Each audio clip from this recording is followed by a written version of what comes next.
Welcome everyone to ISACA Orange County Chapter Feb 13th, 2024 event. It is a virtual event and it is a panel about incident readiness. So incident response readiness. We'll talk more about the event in a few minutes. First, let's talk about some housekeeping information.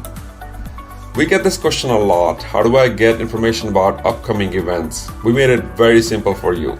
You can go to isacaoc.com and get information about all of our upcoming events. Or if you have your smartphone handy with you and you use LinkedIn, scan this QR code on the screen, which will take you to our LinkedIn, Twitter, website, all the links all at a same place. If you are not comfortable scanning QR codes, I don't blame you. You can use this link from your browser, which is l.eid.me/ISACAOC. Once again, it's l.eid.me. It's supposed to be lead me, so you get the point. A lot of events on that website, isacaoc.com. Speaking of events, we have in-person events in March 7th in San Diego. It is a partner event, lots of CPEs. March 20th right here, Dave & Buster's Spectrum Center in Irvine. That is with the Tag IQ, and it's an all-day workshop. Once again, lot of CPEs. Speaking of CPEs, if you have given us your ISACA member ID during registration, that could be during Zoom registration or the event registration, we will upload your CPEs directly to your ISACA portal. Alternatively, we're also going to send you a digital copy. So let's say you missed giving us that information during the registration, we will still send you CPE certificate. So everyone get that certificate in your email. Now, you want to check your inbox and spam because the email comes from certificate@givemycertificate.com. So once again, you may want to check your inbox and spam. And if you still haven't received it in 10 days, reach out to us. We have a support portal. That link is right here on the screen, and it's on isacaoc.com as well. Without further ado, I'm going to hand it off to our amazing moderator to kick off the session. Good afternoon, good morning, good evening, depending on where you are in the world. I want to welcome you to this esteemed panel talking about incident response readiness. I am joined by 5 amazing cybersecurity folks. They will each introduce themselves, but to give you their names, Aaron Logue-Smith, Malia Mason, Pauline Ang, Nia Samir, and Victor Manga. My name is Ed Covert. I am the head of cyber risk engineering for Bowhead Specialty. We are a cyber insurance provider. Let's go through and do some introductions. We're going around the room here. We'll start with Nia, since you're to my right. Hi, everyone. I'm a senior director, Global Insider Threat Management at Universal Music Group, and I have been with UMG for almost 11 years. I had 5 different positions in the company, and I have been doing incident response for the last 5 years at the least.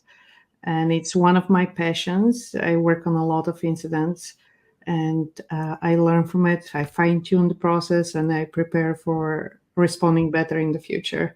And I'm very happy to be here with the other panelists. We're glad to have you. Moving on, Malia.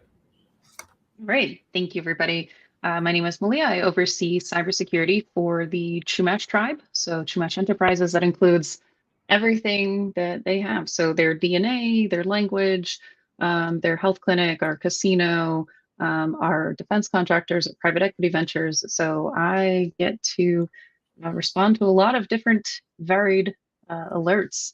I've worked for a lot of big companies in my career. I've built now 12 cyber programs for different companies.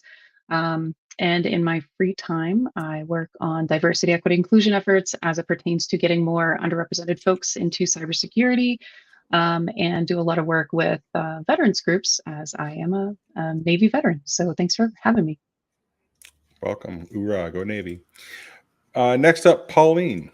Hello, everyone. My name is Pauline, and I'm currently with AbbVie as an IT compliance lead for Allergan Aesthetics US, and so our products at Allergan Aesthetics are Botox, Juvederm, most of you might know about it, and then AbbVie itself has Humira, Rinvoq, Skyrizi, So basically what I do there is that I partner very closely with our BISO, the Business Information Security Officer, to make sure that the controls that we have implemented are in place, intact, and applicable. Outside of Avi, I've been with Avi for 2 years now, but prior to that, I've been with many other companies as well. Been with an airline company, with a consulting company, with many other healthcare companies as well. And in my free time, I also volunteer at the ISACA Orange County chapter. Well, we're glad you're here. Thank you for joining us. Erin, introduce yourself. My name is Erin Logue Smith. I am actually with Dell Technologies in their cyber and compliance practice group. I'm a lawyer by trade. I've been working in data privacy and security for about 14 years now. So I focus a lot on all of our, cyber resilient aspects. Incident response is one of the main topics I speak to around how to really, approach things in a holistic front from cybersecurity to cyber resilience on the back end. So I'm excited to be here today. Great. We're excited to have you. Certainly not last or least. Well, last but not least, we have Victor. Victor, you want to introduce yourself? Yeah, I was gonna think that you'll say the least but not the last, but thank you. My name is Victor Mwanga. I'm based out of LA, and I oversee security team strategy for Virtue Testing Foundation. Passion is to teach cybersecurity, so I'm also adjunct professor here at Virtue Testing Foundation. A lot of dad jokes I've collected over the years, and recently I've been talking about incidents, all sorts of incidents, and I thought I could contribute to this panel and be part of this panel. Thank you. Thank you for inviting me to moderate it and for putting these panelists together. To get right into it, let's start with Erin. The topic is internet response readiness. And so why, in your view, is this idea of readiness, if not more important, as important as actual execution? Why is it important to an organization to be ready for these sorts of things? Oh, you're on mute, Erin.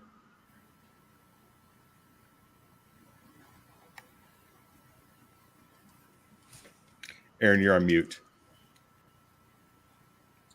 Hi, you'd think we'd be past that at this point. That's okay. So incident response readiness to me, from a legal perspective right now, has never been more critical than ever. The SEC just passed some really, very heavy regulations in September of this past 2023. So moving into 2024, we're seeing large organizations, there were some huge attacks at the tail end of the year, MGM, some of these casino attacks that, they had to actually, due to these new SEC requirements, report on their cyber incidents, and they have a certain amount of time to do it. So this is the first time we're seeing, publicly traded organizations be held accountable by, the SEC, by the government, with some teeth behind it, where we're actually, the board of directors is responsible for understanding their cybersecurity strategy and program. They can't just, hire a CISO and, claim ignorance if something were to happen. They now have to report in a timely manner, and the board is being held responsible. So, incident response readiness really now for any publicly traded organization, as well as private organizations, has been, more critical than ever right now, from my perspective. Oh, that's great. Malia, what are your thoughts on this same topic? Why is readiness as important as execution?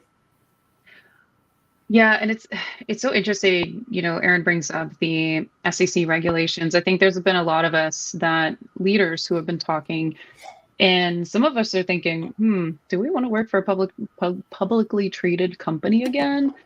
Given that we're seeing in the news, right, SolarWinds, their CISOs being held personally liable. That aside, you have to think about the more that you can prevent an incident from happening. It's obviously better for everybody. It's less stress on your team. They're not woken up at 1 o'clock in the morning or whenever. The more that you can invest in the maintenance aspect of things, and more that you can invest in sort of looking ahead of those things, that just ends up being better for everybody. I think here at Chumash, it's a lot different than when I was at Disney, right? We have different threat aspects. We have different threat actors. We have different things that we're worried about. Here, I was just tasked recently with securing the Somali language. That is the language of the Chumash. And that's something that the stakes are that much higher, that we're thinking about the preventative side of things and making sure that there's proper backups, making sure that those backups are super securely secured away, excuse me, in that if they lose that language, then they lose their language. There's nothing else. And so that's the kind of things you have to think about, like the stakes that are behind these things. It's not just shareholders, profits, right? It's also think about who are the people behind these things. That's what I always tell my team is, we're kind of I always envision myself as like sort of Wonder Woman as she's crossing the battlefield, right? In the movie, and she's got her shield up and blocking all of the bullets that are coming by. And it's like you have to think about that as what we're doing as security professionals is we are protecting our customers, our family members, our team members, the people who work with us. So the stakes are much bigger than just prevent the company from losing profit, right? So the more that we can put into practicing, so tabletop exercises, putting in proper monitoring, making sure your team is fully rested. I bring wellness into the group all the time and say, hey, if you're stressed out, if you're starting to get burnt out, take a day. Let's talk about it. Let's talk about how to address alert fatigue. We need to be at our best in order to prevent these issues from happening. Otherwise, it'll get worse. And I've been through many investigations with many long weekends where had we just put a couple of things in place ahead of time, we might have slept a little bit better. So I'm always for preventative maintenance. Well, I will, as a former Navy vet myself, there's this idea of fight like you train, train like you fight, which is part of preparedness, right? So I want to shift a little bit. And Pauline, this idea that we spend a lot of time, I think, in this business, Right. focusing on those technical capabilities associated with incident response, right? But what are the non-technical things that you think an organization can do to increase their readiness? Are there specific things you'd call out? Absolutely. So let's go back first to how incidents come about, right? So incidents come about as a result of like insider threats or external exploitation. So with insider threats, what you need to make sure is that you need to have like access management in place. You need to be working very closely with your physical security team, because when we say access management, it's not just about your network access, your data access, but also your like security badge. They should be surrendering it. They should be returning the equipment and what have you. And then from an asset management perspective, you also need to know what assets you have. How are you able to contain the incident if you don't know what assets you have? So I think these things we need to have them. We need to have them. We need to have a good grasp of them. And in doing so, there should be a proper documentation and governance around these areas. Because that way we will be able to enforce the policies and controls to the point that to the point that like most, if not everyone, knows what the process is. So let's say if an incident really comes up, then how is anyone going to report that incident? Who's the first line of defense for that? And then the other thing is continuous security awareness and training.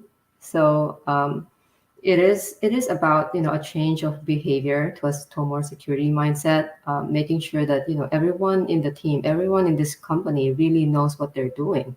That if somebody asks you, what's the password complexity requirement in here, anybody should know what that is. So it's that kind of like culture that you'd like to have, so that you can be more or less secure in that environment. So to me it's really governance in place, and then people being trained culturally with security things. Okay, so let me see. I want to make sure I'm following you. Governance is critical, and then understand the process and the procedures that are in place and being trained on those. Correct. So, okay, so Nia, what would you add to that? Same question. Yes. So I would add the forensics retainers, like the legal partners. in an incident, we need to involve our inside counsel, but we often work with outside counsel too. So we need to have these relationships established. I like what Malia mentioned about the wellness, right? The health and availability of the first responders. Because when the incident happens, it's a really big drill, right? You have to have this endurance and you need to have the skill set. So we need to invest in training the incident responders as well to make sure that they have the right tools and the right as well skill sets for the job. Okay. Training. Oh, sorry. Please, I didn't mean to interrupt. Keep going. So communication channels as well. We need to have out-of-band communication process. We need to have, as Pauline mentioned, some of the governance documents like the policy that establishes how communication happens during an incident, right? Who can approve communication to go outside to other entities. There is emergency change process that needs to be established and to be in place because changes may need to be happening right away, right? You need to mitigate what's happening and to contain the incident. Escalation contacts. As part of the preparedness, we do the duty officer schedules, right? We have these schedules and we know who is going to be responsible exactly at that time to respond as an officer and responder. We have documentation about the run books and the procedures that we will follow exactly when the incident happens. There is the vendor management, right? Often an incident can come from a vendor, from supply chain, or you will need the vendors as well in the moment of the incident to reach out to them and to figure out some stuff. So you need to have all these relationships established and communication. So relationships and communication. Okay. I will point out, well, I won't point out, I'll just state one of the things that I look for when I'm evaluating holistic programs from an insurance standpoint is that crisis communications element. It is vital to me that you know how, in my view, that you understand how to communicate both with internal stakeholders and external stakeholders, I think.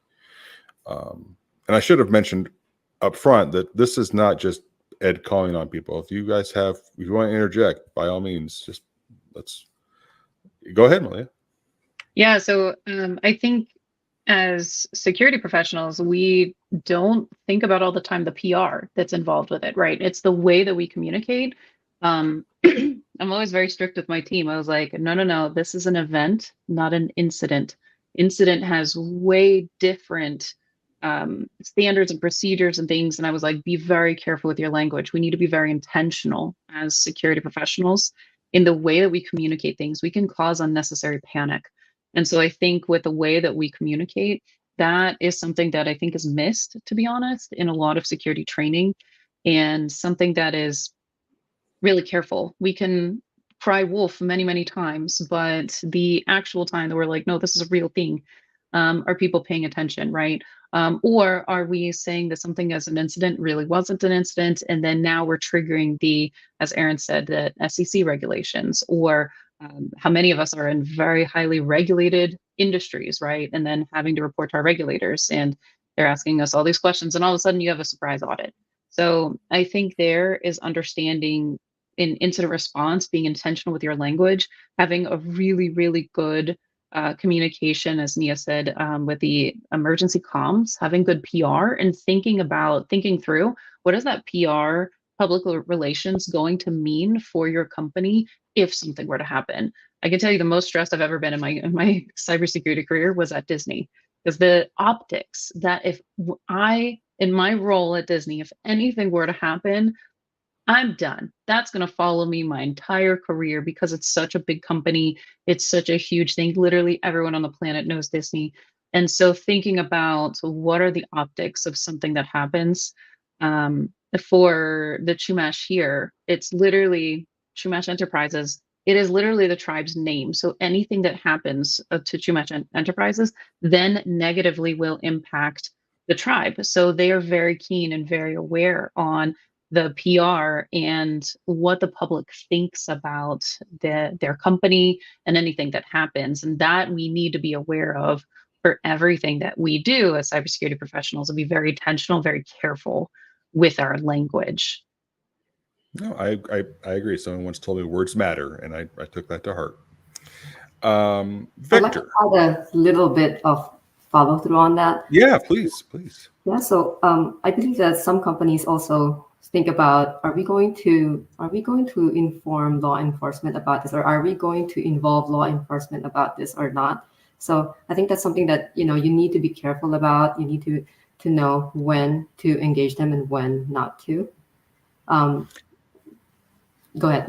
No, I would agree. I want to get Aaron as our panel's resident lawyer. What are your thoughts on the need and the timing to engage law enforcement? And you're on mute there you go. So I think it's going to be very clear to, if there's things such as a ransomware payment, or there's actually been data that's stolen that that's PHI or PII, things like social security numbers, there's very clear lines on when you have to report to your board. But the FBI is going to step in and wrap things off as a crime scene on a regular basis.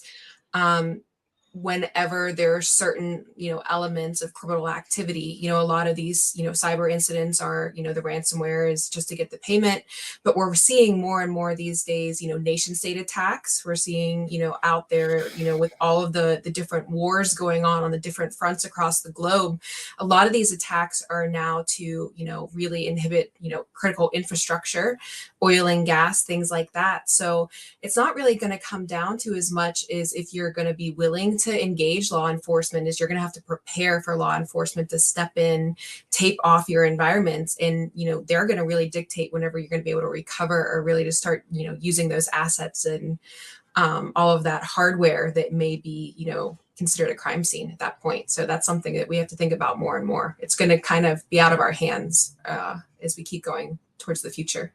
Yeah, that's a good point. Let's pivot now. Similar question, Victor, but maybe a little broader. Yeah. In that, instead of just the non-technical things, what do you think of? What are the capabilities, I should say, that in your opinion are the most overlooked in terms of preparing for an incident?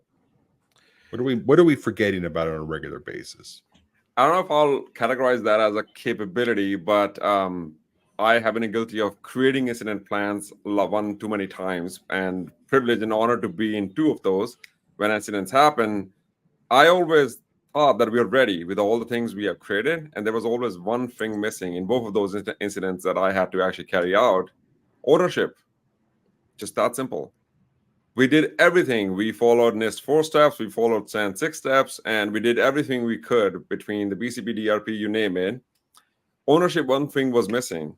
We just didn't know ownership. Who owned it. Ownership, yeah. Okay. Who owns the incident response at that time? Is it CEO? It certainly is not cybersecurity CISO or security leader to really carry out the whole incident. The ownership was missing.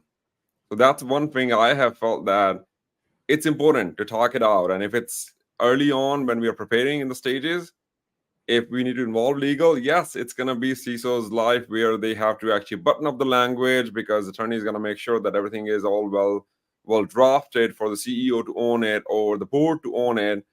But who takes the final ownership?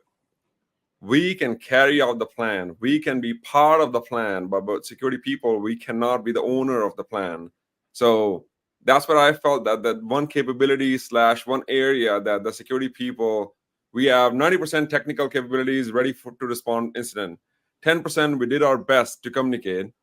But when incident is happening, there is so much stress. There is so much going on. Papers flying, people are yelling, and everybody's like, when are we going to get back?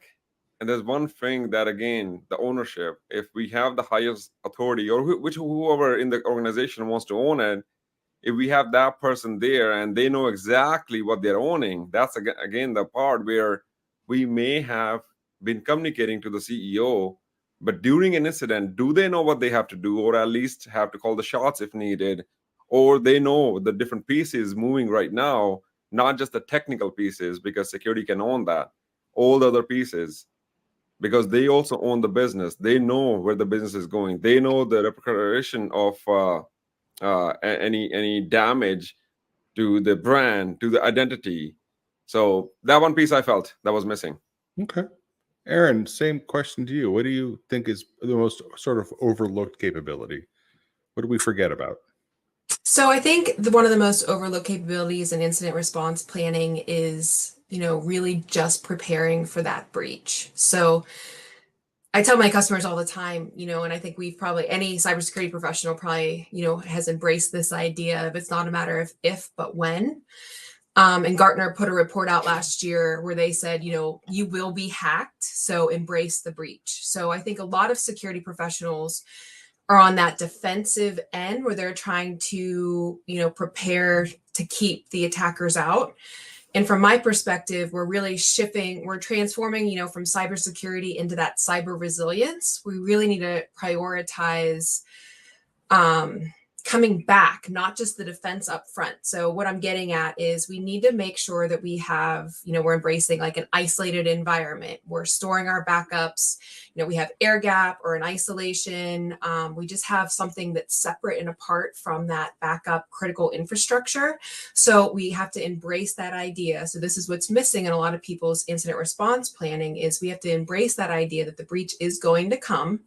So we need to protect our data, not just, keep the bad actors out. We have to work under the assumption that the bad actors are probably already here, are going to be here in the near future. So what are we doing with, our critical infrastructure data, our goal, our mission critical data, our mission critical applications? So whenever that devastating event does hit production, where are we sending it? Where are we, whether we're putting it in the cloud or we're putting it in an isolated room that's, locked off of production. But the most critical thing that people are really missing is that recovery phase of the plan. How are we going to get back up and running as quickly as possible with the mission critical data and that we know it's a really good, clean copy? So that's mine. No, sorry. Yeah, go ahead. No, go ahead, Victor. I was just going to add 2 cents to that. I think that's something we are seeing in the wild here as well, where the incident response planning or readiness or just like preparing for incidents is not something that you do it annually or 5-year plan. It's becoming more like a continuous planning that we keep factoring with the business change. We keep factoring or personnel change. Whatever the planning you did with the previous CEO, that's long gone, or the CTO or the CIO. Now you got to continuously planning or informing, or at least inform them what we discussed. That's something we're seeing here in the world as well, where it's not something you just do it and forget about it until incident happened, and then we just didn't try it or test it, or people don't even know where the plan is.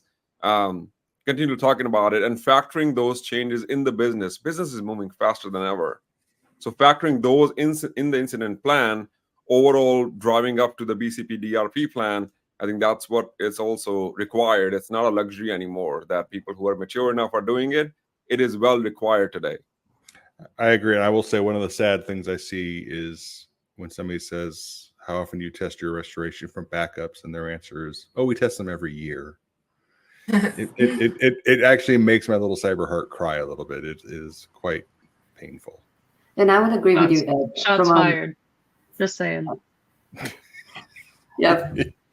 From a risk and compliance perspective, we always see that. We always see that, documentations are in place whenever, the other party is asking for, hey, do you do this? Do you have an incident response in place? Do you have the playbook? Do you have, all those things? They have it. But then really they don't test it. So it's the testing part that's missing. And I mean, we talked about the BCP and DRP, but also the tabletop exercise is that, that has to be religiously done so that people will be more familiar with what needs to be done. So that's missing as well. I mean, most of the time, not all the time, but most of the time. Well, I think Victor's point about when staff change, right? If you only test your BCPDR or your incident response plan once a year, we're not even talking about restoration at the point. We're just testing your plan. Are those people that were there at the last test still part of your company? And there's been a lot of turnover in the world. So if you're not testing on a regular basis, that concerns me at least. All right, Miss Shots Fired. I have a question I can't for wait. you. I can't wait for this Hot one. take. You ready? Which would you prefer as a neutral outside observer? In-house incident response teams or outsourced incident response teams? Or does it even matter?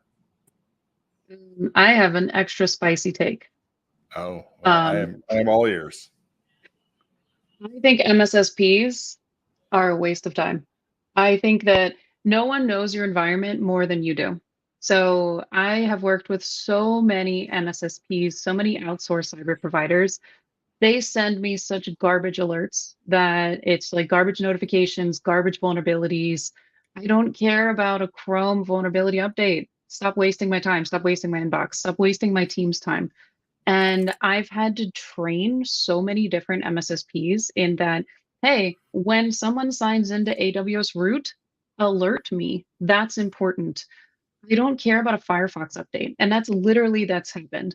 And there's a lot of confusion that comes with MSSPs. And again, you're the one that's going to know your system, your environment better than anybody else.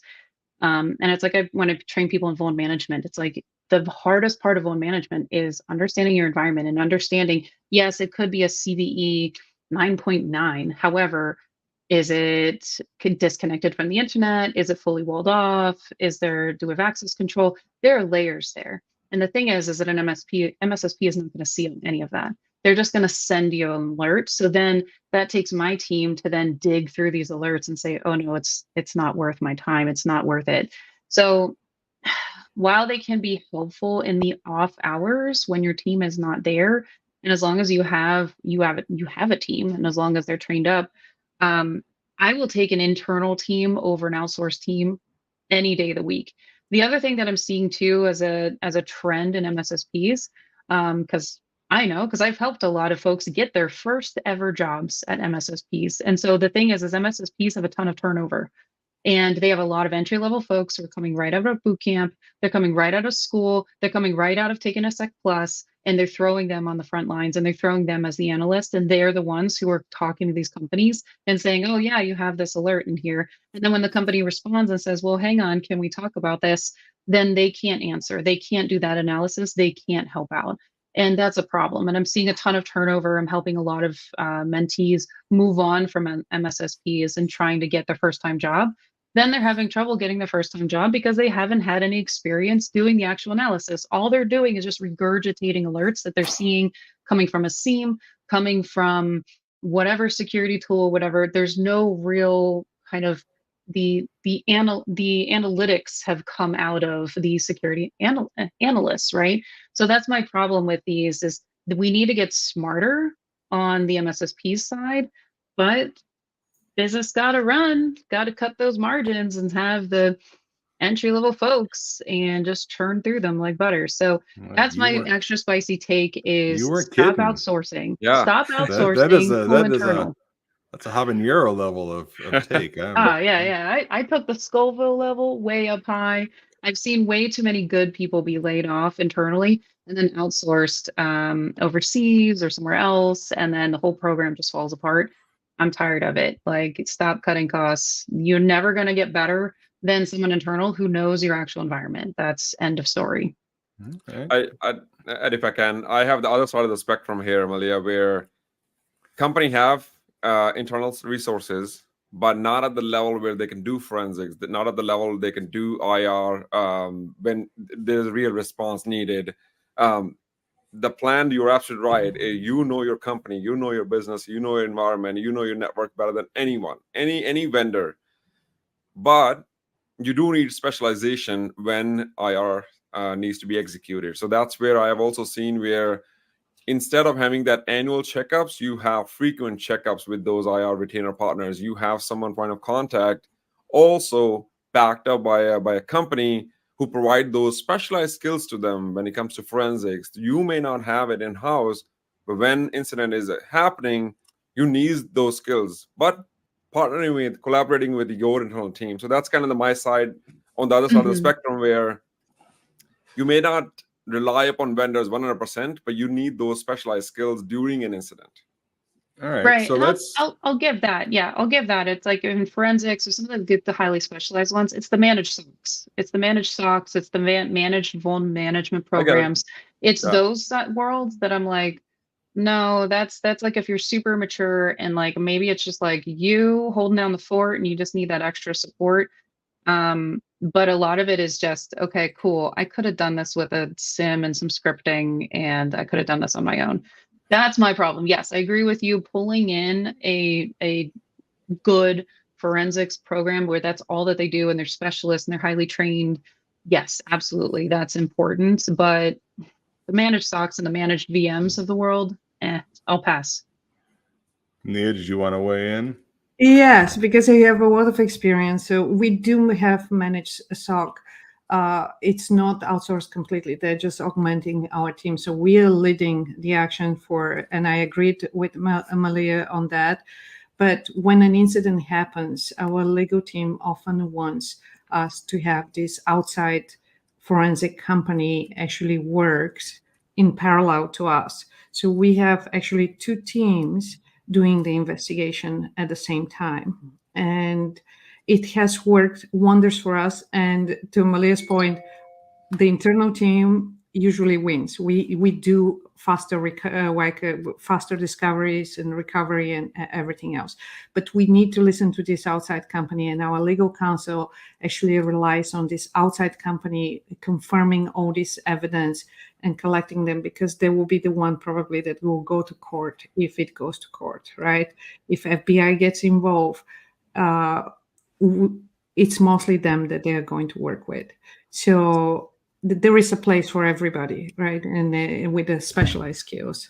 Sure. And I'll add too, and Edwin, you might, this might be near and dear to your heart, but I know as things have progressed over the course of, cyber attacks in the last 4 years since, COVID and everything's kind of skyrocketed, cyber insurance brokers, cyber insurance companies, more and more are asking for anyone that they're insuring to show evidence that they have an incident response retainer, at hand. So whenever a devastating event does come in, let's say you don't have access to your email, you don't have access to your Wi-Fi, everything's completely shut down. All of your backups are completely, locked or encrypted, and you can't access anything. And FBI is coming in. Your incident insurance provider wants you to show evidence that you have a retainer on hand that's going to be boots on the ground within 24 hours. So a lot of the customers that I'm seeing out there today, they have to sign up. They have to vet these in cyber insurance brokers just to get them. They have to vet these incident response retainer services just to get their cyber insurance to continue covering them.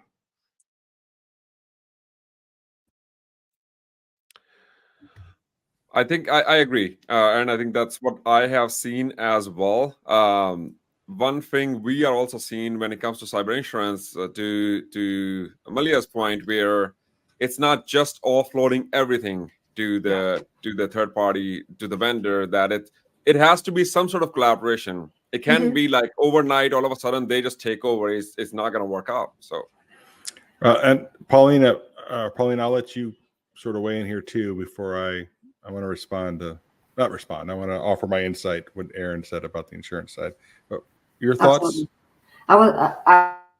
I was closer to this in my previous employers than now. However, what I find is that what Nia mentioned about having that hybrid model of you have some kind of like in-source team and also an outsourced team working together would work very well. And I've seen that happen in my previous employer, where we don't have to put the burden on the internal team to be up all night just looking at alerts, right? We can have a tier 1 team being outsourced and train them as to what are false positives and what are the ones that are true potential incidents. So and then training your UEBAs on that as well. So I think it's really a mix, and then it also depends on the budget of the company, because not all companies can afford that. And when we're talking about incidents, we're not talking about incidents for big companies. We have to think about smaller companies as well, and they have a limited budget for these things. So if they cannot afford a highly skilled person to be in-house, then they need to have somebody from outside to help out. I don't disagree, and I actually am less dogmatic about it than probably Malia is, in the sense that I don't particularly care one way or the other. I want you to have something. I want you to have either a trained internal team that knows what they're doing, or admit that you don't know what you're doing and say we need outside assistance, and it's a responsible company. I think it ultimately comes down, in my mind, and I'd be interested in everyone else's takes on this, is the difference between having a vendor and a partner. So those are wildly different things to me. A vendor sells you something, right? Or supplies you with something, where in my mind, a partner is integrated into your workflows, integrated into your processes, something you trust. I don't know. What's everyone else 7 think? days a week, partner. My vote is partner. Don't just have a vendor, because incident is not something you can switch it overnight and vendor can come in and take over. It's not an installation of a new hardware or software that you can just offload. Incident is a continuous process, as we've been talking about, between the personnel, processes, technology. It cannot be a vendor. It must be a partner, in my opinion. Yeah, I agree. I spend more time fighting with vendors and saying, hey, my team caught this alert, but you who are supposed to be analyzing these things didn't catch it. Why is that? And then we spend time training the vendor in how to respond on these alerts, or training the vendor. So I've spent way too many times telling the vendor how to do their job that I'm just frustrated at this point. I'm like, no, you're wasting my time. You're wasting my team's time. And Pauline, I agree. If you're a small company, yes, but I've seen big companies, those who shall not be named, who are big publicly traded companies, who decided that they wanted to outsource their entire IT, their entire cybersecurity department, to save money as a cost-cutting measure. And that's unacceptable to me. If you want to augment, to Nia's point, augment, yes, but you still need to have something. You still need to have that check. It shouldn't be that. I've seen way too many companies say, oh, we're good. We got backups and cybersecurity insurance. We don't need to have people. We don't need to have internal people. We're covered. Oh yeah, we outsourced to my cousin's brother's MSSP. We're good, right? That's the thing, is like there needs to be the balance. And I've seen way too many companies go the cost cutting measure. And I've seen way too many of our peers get laid off, and way too many programs just dissolve overnight as a cost-cutting savings. So that's why I take a more dogmatic approach, and I'm very like, hang on, this is going to bite you in the butt later. If you do not have also that internal expertise, if you're fully relying on cybersecurity insurance, you're fully relying on your backups that aren't tested, if you're fully relying on this outsourced, IT source in your big company, let me see how that works for you. Yeah, Malia, don't hold back. Tell us all. You knew the spice was coming when you invited me, so that's how I am. That's why we love having you. All right, so Nia, let me ask you. We've talked a lot about both non-technical and technical incident response capabilities in the last 40 minutes or so. What do you think are the most underappreciated non-IR capabilities that get you to IR readiness? Yes, thank you. I like what the other panelists mentioned, so I want to mention it first. So Aaron and Victor, they talked about the business resilience, right? You need a really good business resilience program in the company that actually is responsible. What happens if the business stops, right? If some function of the business stops. So you have plans for that. Pauline talked about the awareness training, right? So it's so important that our users are trained to recognize a risk, because some little alerts may make sense in the big picture and they need to report them. We rely on these insiders being our notification system as well. CMDB, as Pauline mentioned, like configuration management database and inventory. If we don't know our assets, how do we protect them, right? And in the case of an incident, what do you search for? Like, what are the ones that it's going to have a blinking light to you. Okay, this is a critical assets. We need to have some data classification in place, if possible. This is hard for most companies, but if we don't know which are the crown jewels, how do we prioritize them and put more into them, like attention? Oh, you're telling me you need to know what assets you have? Yeah, I kind of do, yes. You're asking way too much. Well, Victor, I'd like your thoughts on this. I mean, what do you think is overlooked in terms of non-IR things that get us to IR? Sure. I'll start with this question for panelists and our audience.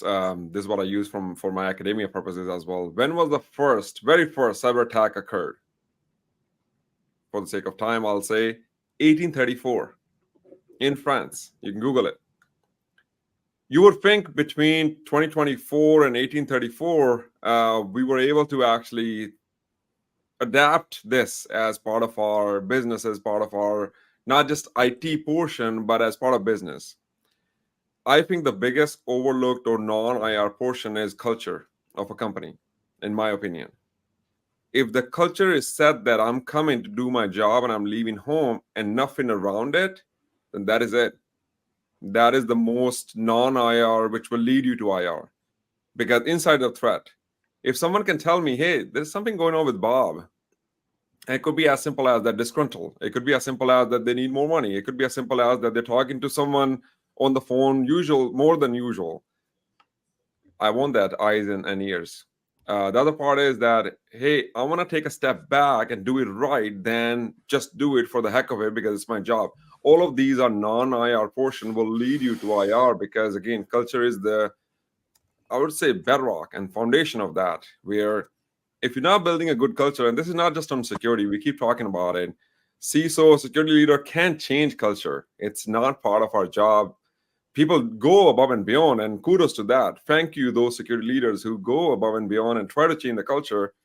But ultimately, work with your business partners to make a change overall in your company, where now everybody think that this is their responsibility. When you come into your home, you lock your door, it's your responsibility.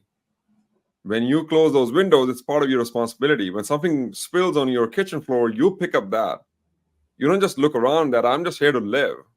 It's part of living. And it's, again, building that culture, living in that organization, being part of it is the culture, which is non-IR, can lead to IR if we're not careful. That's great. Pauline, what are your thoughts? I totally read everything that they said. It's really about the culture, and with what Nia said as well, in terms of, like, you have to know what you're protecting. You have to know what you have, right? And because once an event, even just an event comes in, you have to know up to where has it occurred, right? So and in that sense, you kind of like will understand what the process flow is, what the workflow is with many of these systems that you have. And from there, you will have a better understanding of, when you get into a true IR, you will know what the domino effect is of that incident. And how are you going to remediate that in terms of like a domino effect thinking as well. Oh, absolutely. All right. Well, we have about 5 minutes left. So we're going to do final thoughts. And we're going to go in the reverse order of how I introduced you. So Victor, we'll start with you. What's the one thing you want people to be able to take away from this about IR readiness? Again, the topic is, as you said, incident readiness, response readiness. So the readiness implies that you're thinking about it. If you are starting that journey, kudos and thank you. So my thoughts and my key takeaways, if you're thinking about it, you're already ahead of most of us. So thank you for thinking about it. Bite size, start something small that you can achieve. Try to actually influence that culture where it's not just IT, it's not technical, it's not that geek mindset of incident response. It's actually a culture change shift, mind shift, where the whole company is part of that incident and they can respond to it. Great. Thank you. Nia, same question. Final thought. Final thought that I'm reflecting on what I heard today as well. So Victor mentioned continuously improving, right? This continuous thought process of improving the insider threat response. And I believe it's so important to have lessons learned from every incident and actually to follow up on these tasks that you see in the lessons learned and collaborate with all these stakeholders, because it's not just the security team, like it was mentioned. We have so many stakeholders and we need to work together, and you need to have this relationship before an incident starts. The fastest response I have been able to provide is when I know the other stakeholders. I know somebody in network, right, who knows their stuff. I know somebody applications, and you need to work with the stakeholders with the approval from legal and listen to your legal department in case of an incident. Always good advice. Listen to your legal department. Pauline, same question. I'm going to borrow a statement from the LAX. I think it's the police or something, but they say, if you see something, say something, right? And it's really because, security is everyone's responsibility. Putting an incident or knowing an incident and then keeping it under the rug is not going to help anyone. We all want to have bonuses by the end of the year, so make sure that we all are are addressing these types of incidents so that the company doesn't lose money, the company doesn't lose the people, doesn't lose the reputation that it has already built. I agree. Malia, what do you want people to take away? Yeah, so I agree with Nia, Victor, and Pauline. It's all about your relationship building, the culture that you provide. We're not always the no fun police. We should be approachable, right? I want people to bring issues to me. I want people to volunteer issues and say, hey, I was in this meeting and we were discussing some things and something didn't feel right. I just wanted to flag this to you. What do you think? I love that. I've discovered way more issues that I'm able to address ahead of time before they become real significant issues, because people feel comfortable coming to me with stuff that they see that's wrong, right? Pauline said it. If you see something, say something. So I always encourage that culture of sharing and that culture of it's okay, and doing that positive reinforcement when people bring issues or when they flag things to me and say, great job, I appreciate that. And I thank them publicly. So then that way other people see, hey, in security, we appreciate that. And it's, I always say you're not going to face any sort of consequences or anything for bringing issues. I will always appreciate it. And then build that culture where, as Pauline said, security is everyone's responsibility, and teaching them that the lessons that you learned at work, you can also bring this back at home and share the same things. Protect your family, protect yourselves, protect your friends. All these lessons can impact not just your work life. Awesome. And Aaron, last word to you. I'll just reiterate, something I had said earlier. The main thing that we try to tell our customers and really get the message across is it's really not a matter of if, but when. These incident response plans are critical to your survival. Nia mentioned, having those gold copy, critical assets ready to go. You have to really think about that, and you really have to practice your recovery. So really embrace the idea of the breach, not a matter of if, but when, and let's actually simulate and practice getting our backups up and running and into production. So that's my 2 cents. I appreciate that. I want to thank each of you, Nia, Malia, Aaron, Pauline, and Victor, for taking part in this. This has been great. Ask everyone to hang out for a few seconds, but thank you all very much. Thank you, Ed, for moderating this